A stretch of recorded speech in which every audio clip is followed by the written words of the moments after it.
I had no idea that there is a systematic way to create and to actually run a Facebook group. Hang with me.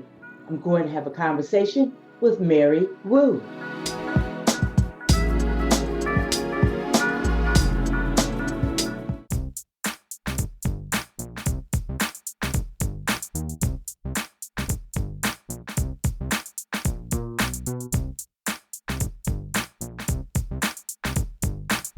Welcome to Her Business, Her Voice, Her Conversation.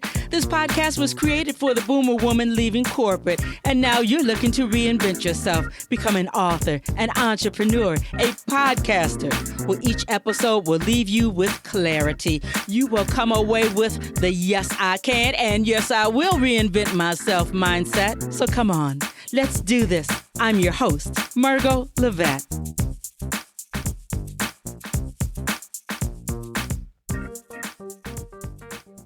Hello, everybody. Welcome back. Another episode, Her Business, Her Voice, Her Conversation.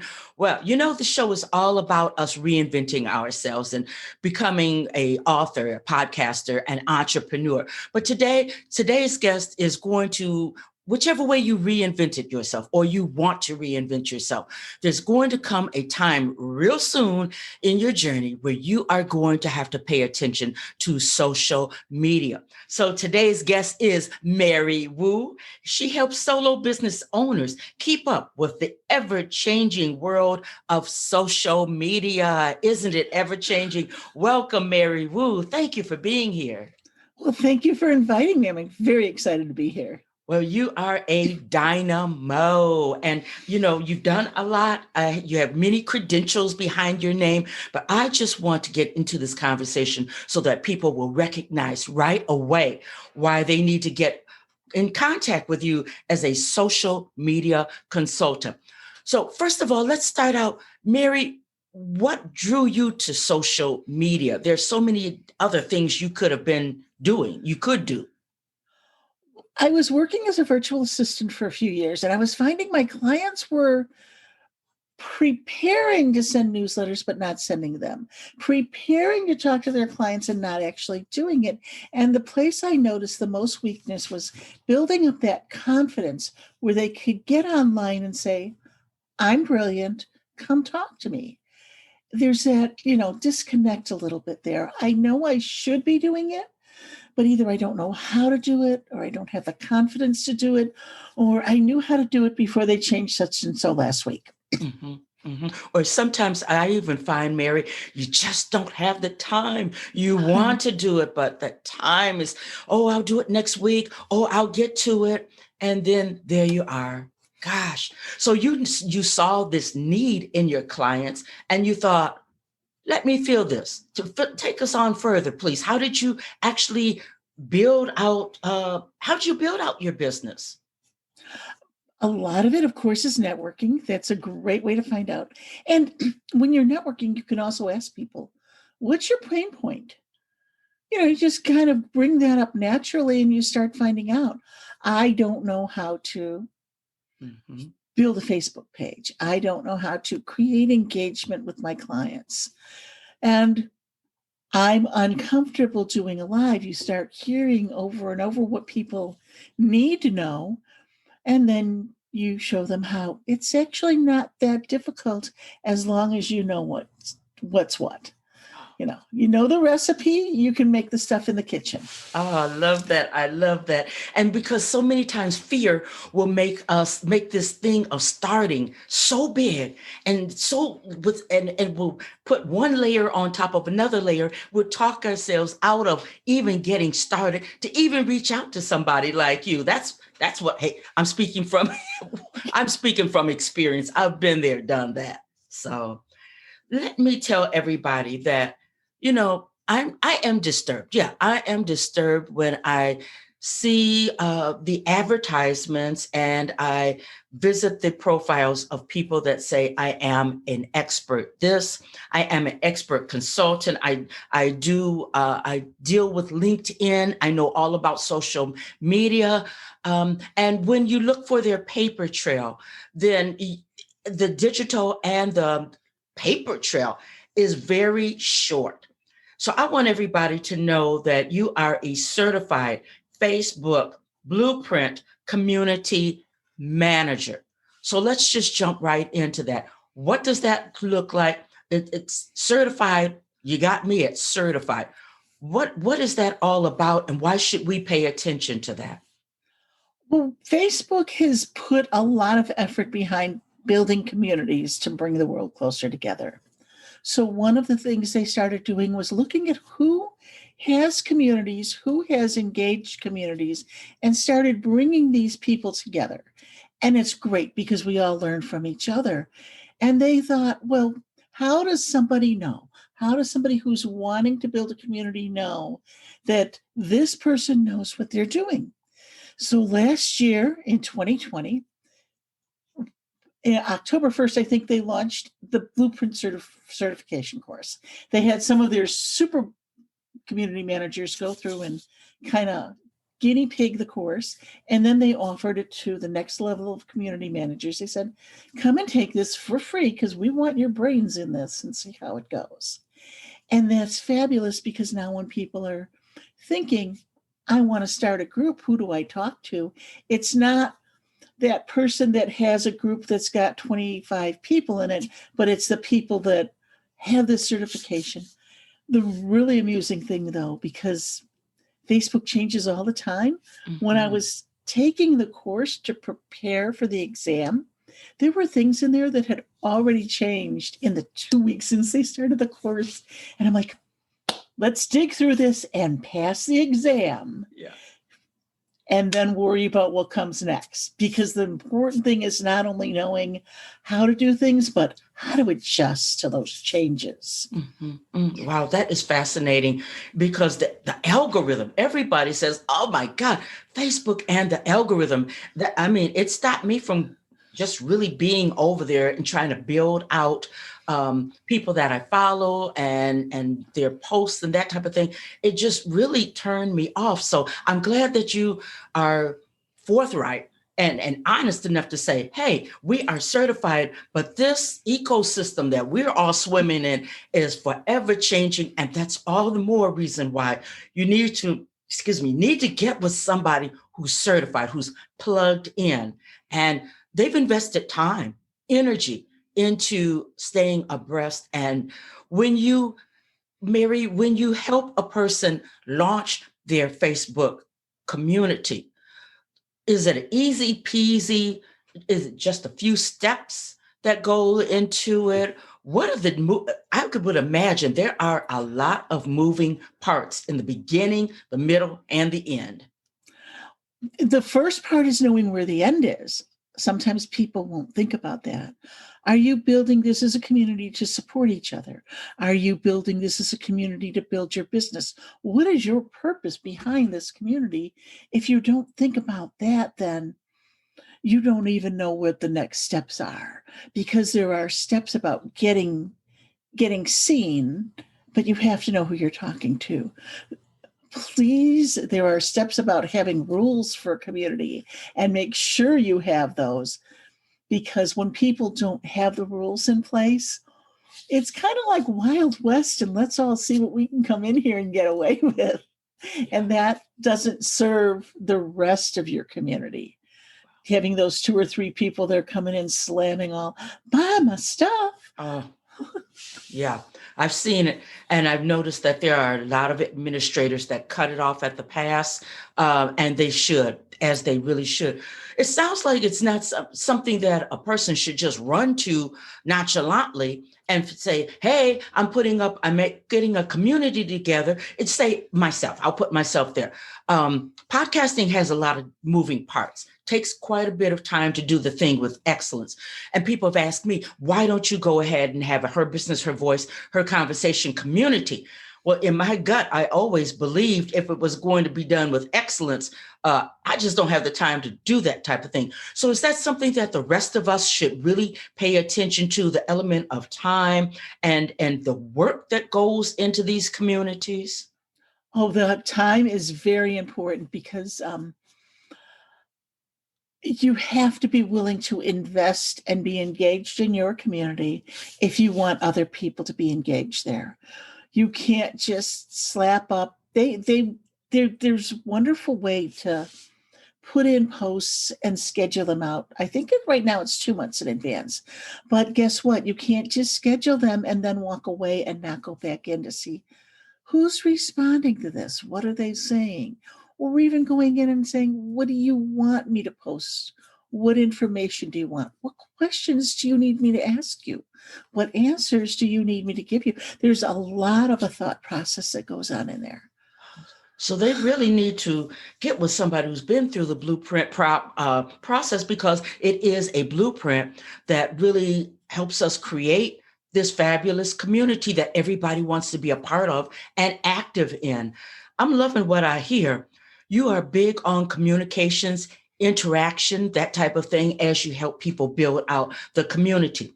Now, when we think about LinkedIn, which is, well, has been around for some time, but how we interact and how we show up on LinkedIn, I would imagine, is totally different with the groups over there. And at this time, let's take a look at LinkedIn, and let's not look at it by way of forming a group. Let's look at it as a person that has a business and they want to make connections. They want to make genuine connections, not spamming everybody to death, but they want to make good connections. How do you, high heaven, stay connected to all these people that really are a good fit for you and your business? Well, the first thing is to figure out who's a good fit. And it doesn't have to be just they're a good fit for you. You could be a good fit for them. Sometimes we give to our communities, sometimes we take, and hopefully it evens out mostly in the end. Wow. I hadn't thought of that. I really, really hadn't. Here, once again, your community and the thing of give and take. Mary, do you find that when building communities, in connecting and staying connecting, do we often forget about give and take? We're so busy building out our platforms. We're so busy building out our communities. This thing of give and take. Talk about that for a moment, please. I have a Facebook community, and there was one day that I was doing busy things for animal rescue, and I was not anywhere near my phone. I came back in a few hours later. Somebody had been having a struggle, and one of my other people had gone in there and really helped them out. And that was a day, even though I knew how to build a community, that was a day that I knew I built this. I brought these people together with an attitude of support, and now they're supporting each other. Even when I'm not necessarily right in the room at the time, it's a wonderful, wonderful thing to see. Yes, yes. You've given them the tools and the confidence. You spoke of confidence, because as we interact in communities, as we connect and follow people on LinkedIn, a certain amount of confidence does rise up. Because do you agree that when we are building out our profile and writing our articles, and we are speaking to, commenting on someone's post, that we have to own what we do, own who we are, and consistently show up? Will you speak to that, please? So one of the things I've noticed is there are experts that will teach you how to do LinkedIn. You can tell when people have come out of one of these courses, because you'll suddenly see 15 people change their headline to the exact same thing. Mm-hmm. And I'm sorry, but you're not all the exact same person. And we need to show up, and we need to show up professionally, but we need to show up as us and not as something another cookie cutter is telling us to show up as. Yes, yes. Do you find that that's, excuse me, do you find that when we show up cookie cutter, that does dim our authenticity? And we all think, people are always searching, reading the profiles on LinkedIn and that type of thing. You find that that's a repellent rather than something that draws people to us? When I get, maybe I'll get all of a sudden 10 connection requests from people with the exact same headline. How many of those do I connect with? That would be 0, because you're coming at me inauthentic, and I want to build relationships with humans, not with cookie cutters. So that's interesting. That's very, very interesting, because I had a person on the show and they were taking me to different profiles that they helped build out. When I never even thought that, wow, they were pretty much built the same way. I didn't even notice that. I was so busy, excuse me, thinking about how they were presenting themselves. So, Mary, when you are helping a person get that profile, which is true real estate over on LinkedIn, you're taking into consideration that this person is an individual, and some are subdued, some are quite animated. And the way we show up is different. Is there a structural procedure that you follow, or it really doesn't matter? Are we being sold a bill of goods saying it has to be this way and that way and this way? Or do we have to follow some rules so that LinkedIn algorithm will find us, and SEO, we're utilizing all of that? There are ways to put certain things somewhere in your profile that will reach out to algorithms. And that's important, especially if you're in a job search situation or you're wanting people to find you based on certain words. But when somebody hits your page, that's where what I call above the fold. People that used to read newspapers know what above the fold means. Oh, That's where what's above the fold really comes into play. What does your image look like? What does your banner look like? What characters have you chosen for your headline? What have you put in your summary? What are the top things people see? Because you want that to come out and say, I want to know this person. I want to connect with this human, judging from what I see here. That's important. That is very, very important, because there are people who don't have a banner. There are people who don't have a picture. And I myself, I do not even pay attention. If you don't have a picture of any kind up there, I don't follow you. I don't have anything to do with you. That's just me. I think that when we're on LinkedIn, we need to be ready to connect, have the whole enchilada there and ready to move forward. So you, Mary Wu, are an expert. I'm calling because I hear what you're saying about LinkedIn and these Facebook groups, and you definitely put in the sweat equity and the time to help make sure that you know how to help a person build out their Facebook page, which is very important. Plus, stay on top of what's happening on Facebook. Are there? And I'm looking at the time. I really want to be conscious of your time, because there's no way we can just tell people everything. This is so huge. I'm going to tell people right now, social media is our kind of like our what is it? I haven't had one in so long. Our business card. So the way we show up, that's very important. Will you speak to that, and will you tell people how to get in contact with you, Mary? You're right. Social media is your business card, especially now that we don't have them. We're not seeing people out in the world, which is a little bit, sad, because we're used to networking in person, but it's also exciting.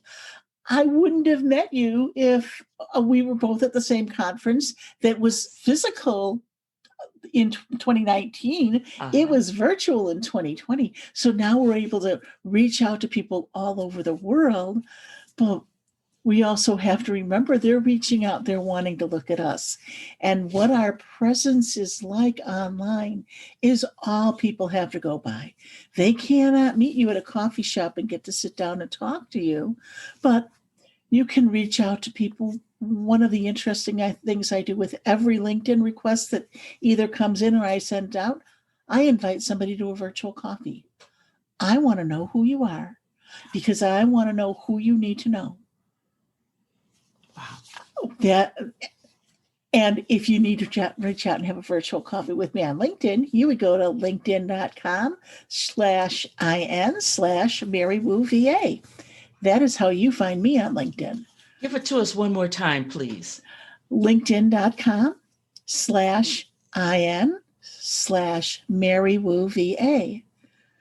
That's how you would find me on LinkedIn and say, hey, I heard about you on Margot's podcast. And then I will know it is a person who is invested in their business, because if they're listening to learn, they want to learn more. Yeah. And I want to teach people.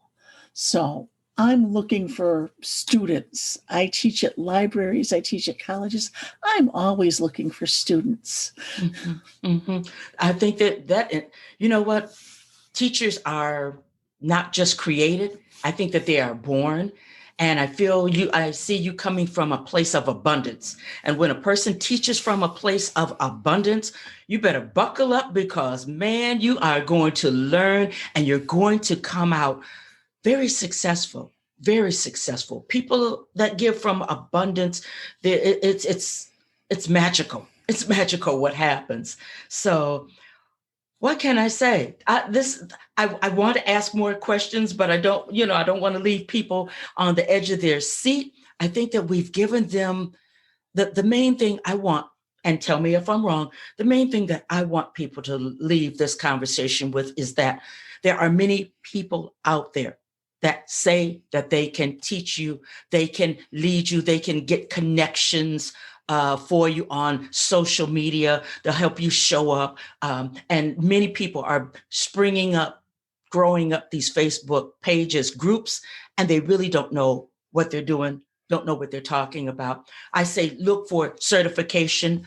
I say, look for certification, look for their posts. Is there any other way we can vet? I guess what I'm trying to say is how and that's the last question, I promise. How do people vet people in this great big social media world where a person can say or think or be anything, and they've only been doing it 2 seconds? Look at their history. What does their history tell you? Where have they come from? I've seen a lot of people I know this. Okay, how long have you been around? Mm-hmm. When did you start doing this? And make sure that they continue to be active. I've noticed that the world changes so fast. And if you're not in there learning things, I'm a teacher, but I'm also a student. I have to be learning things. Otherwise I get bored. Yeah. Oh, yeah. And you hit on something very key. People want people to be their students, but make sure that the person who's teaching you is the student of someone. They have taken class. Ask them, what was the last class that you took? Are you in a mastermind? I mean, it's getting to the place, Mary, where I feel with a passion, we have to know who we're putting our money toward. And that's another. Oh, we could talk another hour. Oh my gosh. I'm sure we could. Oh yeah, because this thing of social media is we used to be cavalier about it and kind of casual about it, but now it makes or breaks people. It's the first thing that people see about you. I've come to some profiles, and the picture is so crafty and pixelated until you want to say, I can't believe you put that picture up. That's the first thing that a person's going to see, or even send it to a magazine and say, this is the only picture I have. Holy cow, get yourself some good headshots. I mean, I'm on a soapbox, but social media is so powerful. It really is.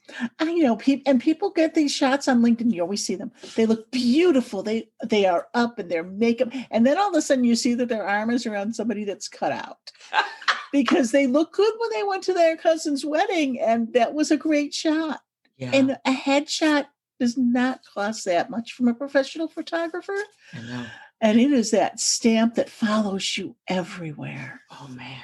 Mary, and I promise this is the last question, I promise, but I think that these things are important. These are primary things that people need to think about before they get on social media and say, I'm serious about this.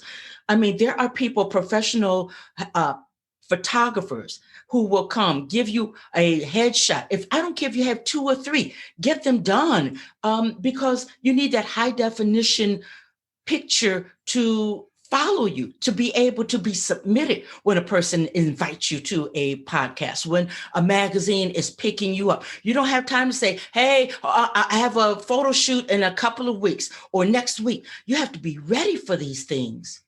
And they have to look like you do today, not like you did 5 or 6 or 8 years ago. Yeah.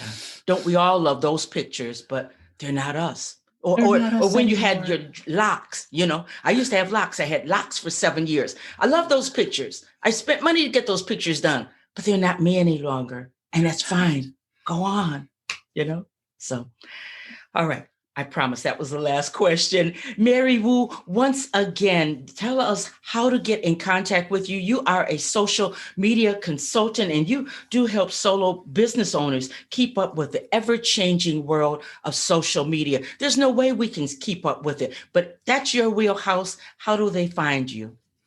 Easiest way to do it without using a whole lot of words and numbers is www.linkedin.com/IN/MaryWuVA. Right. Easy peasy. There's no reason why we can't get in contact with you. Wow. All right. These conversations I bring to you because it's all about giving you how-to instruction, information, and inspiration. With inspiration, we need to have some how-to and be connected with people that know their stuff. So that's what I strive to do over here at Her Business, Her Voice, Her Conversation. Another episode, and I, take action today so that you can show up correctly and people will seek you out. I'm Margaret Levette. I'll be back next week with a brand new episode here, Her Business, Her Voice, Her Conversation. In the meantime, I don't care if you did get your shot, continue to wear your mask, wash your hands, because I need to have you back here next week. Brand new episode, Her Business, Her Voice, Her Conversation. Bye-bye now.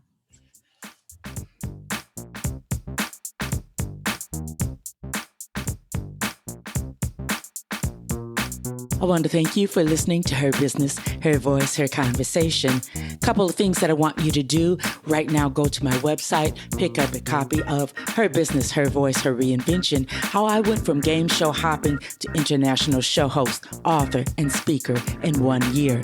Number 2, please freely listen to each and every episode. Share them out with your family, friends, the men in your lives. And then number 3, get in contact with me, one of the experts that have been on the show, because I want to make sure that you reinvent yourself.